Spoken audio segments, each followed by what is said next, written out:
Hello everyone, আসসালামু আলাইকুম। সবাইকে নতুন বছরের শুভেচ্ছা জানিয়ে শুরু করছি আজকের ব্লগটি। একদম কুয়াশা ভরা শীতের সকাল। আমরা গিয়েছিলাম ময়মনসিংহে, যেটা হচ্ছে আমার বাড়ি। আর সেখান থেকে আমাদের একটা দাওয়াত ছিল, যেটা হচ্ছে আমাদের পুরান বাড়ি আমার দাদার বাড়িতে ছিল।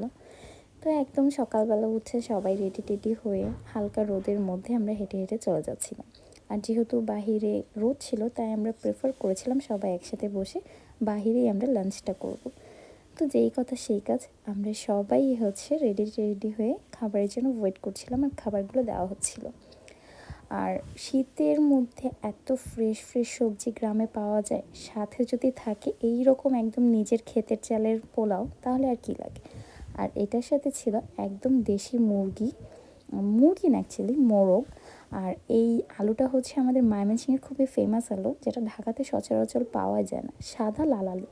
আর এইটা দিয়ে গরম গরম পোলাওয়ের সাথে দেশি মোরগের মাংস, জাস্ট ওয়াও লাগছিল আমার কাছে।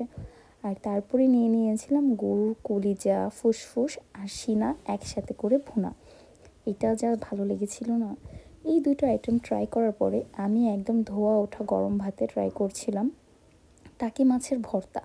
মাছ ভর্তাটা এমনিতেই আমার অনেক ফেভারিট, তাই আমি একদম বেশি করে নিয়েছিলাম।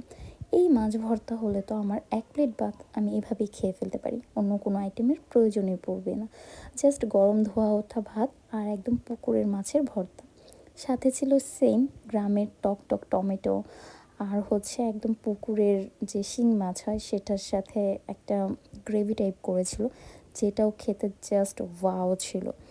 আমি তো হচ্ছে সবার লাস্টে, যদিও আগে অনেকগুলো ভাত খেয়ে নিয়েছিলাম, পোলাও খেয়েছি, তো লাস্টে জাস্ট এটা ট্রাই করলাম।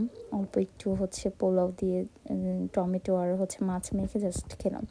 তারপরে আমরা চলে গিয়েছিলাম হচ্ছে সরিষা খেতে ঘুরতে। এইখানে আমার বেবিটা এত এনজয় করেছে, সাথে আমরা অনেক ছবি ভিডিও করেছি, সেইগুলো ইনশাল্লাহ পরে কখন আপলোড করব।